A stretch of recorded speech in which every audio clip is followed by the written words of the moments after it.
Class 10 CBSE board साल 2024 का maths का ये पेपर जिसका सेट नंबर 2 है और सेक्शन है सी और क्वेश्चन नंबर हम लोग आ चुके हैं 27।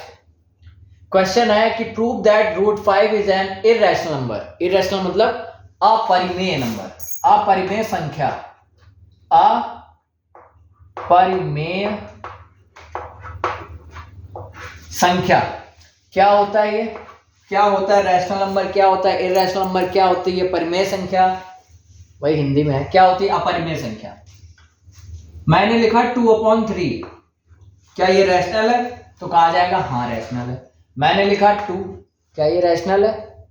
तो कहा जाएगा इसके अपॉन में तो 3 था, इसके अपॉन में कुछ नहीं है। मतलब कुल मिला के इस तरह की फॉर्म होनी चाहिए, उसको रैशनल नंबर बोला जाता है। और सिंपलेस्ट फॉर्म में भी होना चाहिए। जैसे अगर मैंने लिख दिया 4/6, ठीक 2 से कट रहा है, ठीक है ना, सिंपलेस्ट फॉर्म में होना चाहिए। लिख दिया 9 जो है 27, तो ये कट गया 9193, तो ये हो गया रैशनल नंबर। इसको भी 4/6 को भी काउंट कर सकते हो, लेकिन मोस्टली होना क्या चाहिए कि ये सिंपलेस्ट फॉर्म में होना चाहिए। क्या डेसिमल वाले नहीं होते? मैंने लिखा 0.5, तो इसको सॉल्व करके क्या लिखोगे 5/10, बाकी सिंपल कर लोगे तो ये भी रैशनल है। तो कौन से रैशनल नहीं होते? सब तो रैशनल ही है भाई। 4 लिख दोगे ये भी रैशनल है क्योंकि नीचे 1 लगा सकते हैं, तब तो सारे हो गए। बचे कौन? तो रूट वाले, है ना। √9 रैशनल है, रैशनल है। क्यों? ये सॉल्व होकर के 3 आ जाएगा। ये 3 कैसे आ गया? हमने रूट के 9 के वो कर लिए फैक्टर, 3 × 3, रूट के अंदर जिसका पेयर बन जाता है बाहर आ जाता है, और 3 पता है हमको रैशनल है, इसका मतलब √9 भी रैशनल। कौन रैशनल नहीं है? √3, ये है इररेशनल, क्योंकि ये तो सॉल्व भी नहीं होगा। एक तो ये हो गए रूट वाले। और कौन होते हैं? और कौन होते हैं? और होते हैं ये, देखना, जैसे मैंने लिखा 4.91, रुक गया, आगे नहीं लिखा हमने, तो इसको आप लिख सकते हैं ये तो रैशनल है। फिर देखना, अब इसी को ऐसे लिख दें 4.91919191, रुक नहीं रहा है, डॉट डॉट मतलब चलता चला जा रहा है, तो ये भी क्या है? ये भी रैशनल है। क्यों? रुक तो नहीं रहा है, ये तो बात सही है, रुक नहीं रहा है मतलब नॉन रिकरिंग है। रुक नहीं रहा को टर्मिनेटिंग बोलते हैं। हाँ, रुकने को टर्मिनेटिंग बोलते हैं, टर्मिनेटिंग।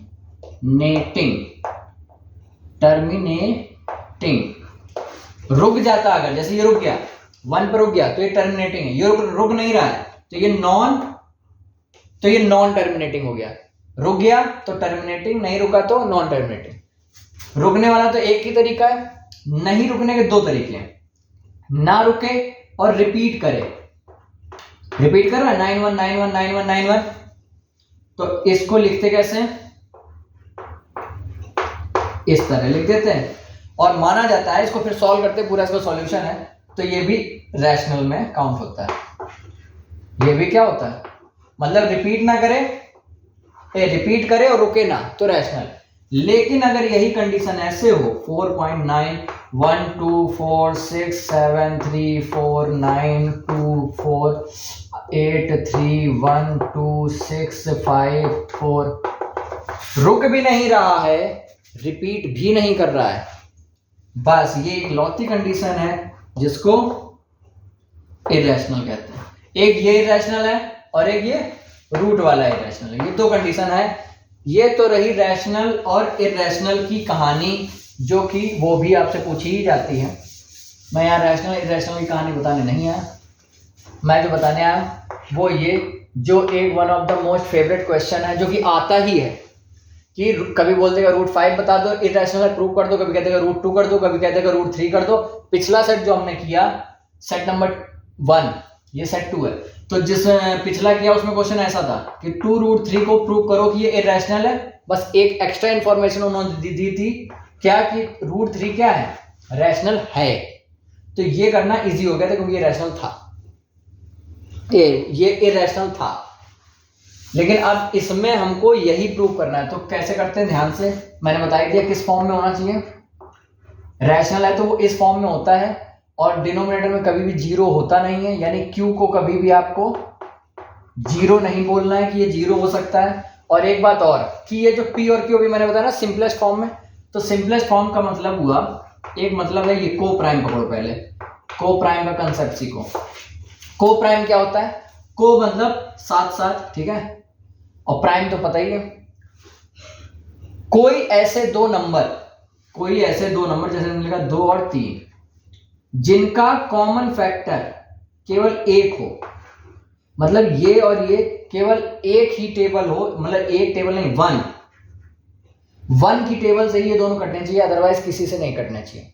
अगर मैंने लिख दिया 4 और 6 तो ये 2 से कट रहा है, ये भी 2 से कट रहा है, गलत, यानी ये दोनों कॉमन को प्राइम नहीं है, ये दोनों को प्राइम है। 5 6 को प्राइम है, आपका 10 और 13 को प्राइम है, जिनका कॉमन क्या हो, फैक्टर ओनली 1, उसको क्या बोलते हैं, को प्राइम।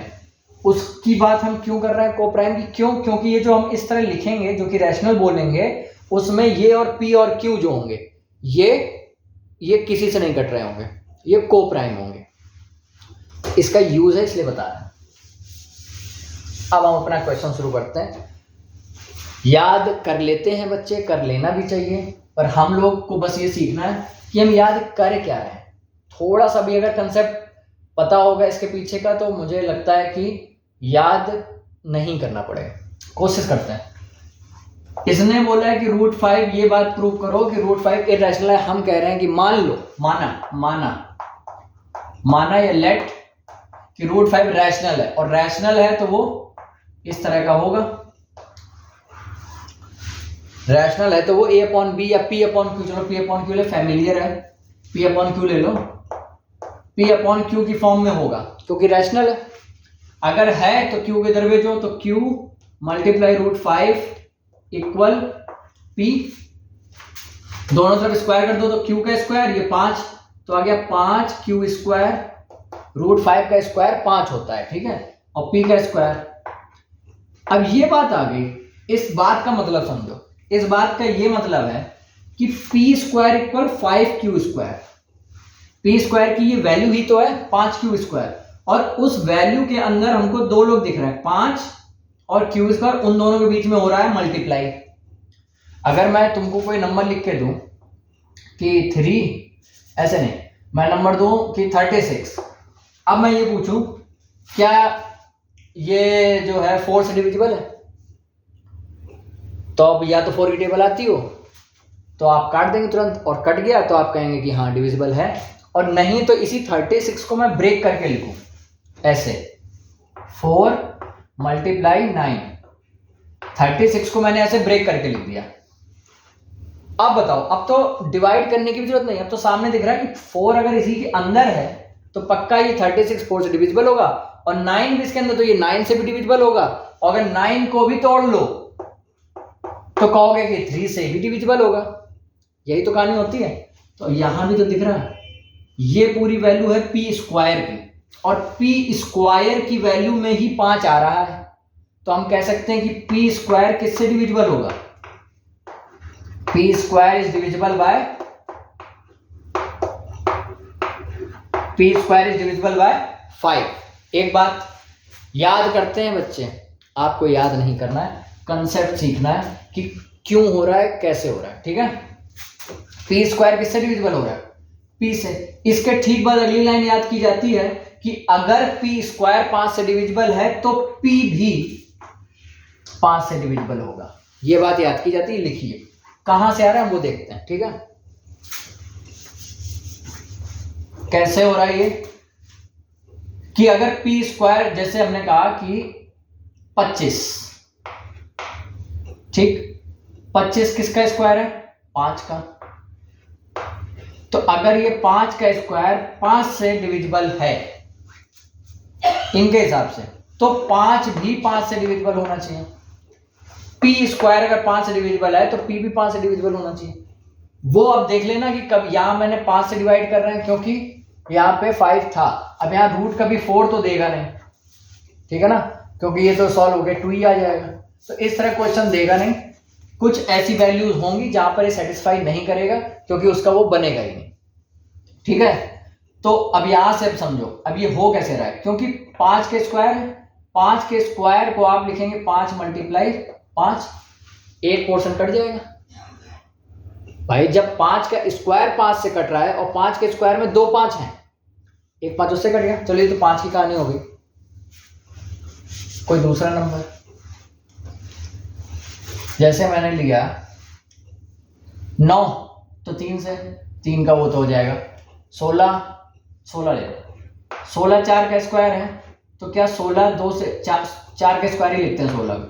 अगर 4 का स्क्वायर 2 से डिविजिबल है तो क्या 4 का स्क्वायर अगर 2 से डिविजिबल है तो क्या 4 भी 2 से डिविजिबल नहीं होगा भाई। इसी 2 से आप इस 4 को भी काट सकते हैं, इसी 2 से आप इस 4 को भी काट सकते हैं, और इसी 2 से आप इन दोनों के स्क्वायर को भी काट सकते हैं। स्क्वायर के अंदर इंडिविजुअल ही तो होंगे, डायरेक्ट स्क्वायर को तो काट नहीं दोगे।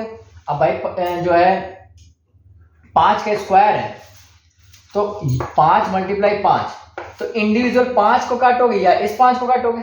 डायरेक्ट 25 का क्या मतलब, अंदर तो 5 ही कट रहा है। ठीक है, तो बस इसी वजह से यहां क्या लिखते हैं कि P इज डिविजिबल बाय 5। एक बात हो गई। अब यहां से समझो अगर P 5 से डिविजिबल है, अब इसका उल्टा चलना कि अगर हमने कहा कोई नंबर जो है 4 से डिविजिबल है, अगर हमने कहा कि कोई ऐसा नंबर बताओ जो 4 से पूरा पूरा कट जाए, 4 से पूरा पूरा डिविजिबल है, तो मन में आएगा खुद 4 है, खुद 8 है, खुद 12 है, खुद 16 है। लेकिन इन नंबर को देखो, इन सबके अंदर 4 है। हमने जिससे काटना है उस नंबर को, जिससे डिवाइड करना है, वो इन सबके अंदर होगा, और होगा नहीं तो फिर डिवाइड कैसे होगा। वो इन सबके अंदर है। ध्यान से देखो, ये देखो है, इसके अंदर भी है, ये देखो 4 सबके अंदर है। तो इसका मतलब ये हुआ कि अगर P 5 से डिविजिबल है तो पक्का P भी 5 का ही कोई फैक्टर, 5 का ही कोई मल्टीपल होगा। तो हम उसको ऐसे लिख लें जैसे हम ये लिख रहे हैं। हमने जैसे 12 को मान लो लिखा, क्या लिखा, हमने कहा 12 4 से डिविजिबल है तो 12 को लिख लिया 4 मल्टीप्लाई कोई नंबर, P इक्वल हमने लिख लिया 5 क्योंकि 5 से डिविजिबल है 5 कोई नंबर, ये A कोई नंबर है, इंटीजर है, दोनों का स्क्वायर कर दो। ये डायरेक्ट याद करना होता है कि ये ऐसे लिख दिया, लिखो, याद भी हो जाता है। ठीक है, वो भी अच्छी चीज है, याद भी करना ही चाहिए। ठीक, P स्क्वायर की वैल्यू यहां से लिख दो 5Q स्क्वायर,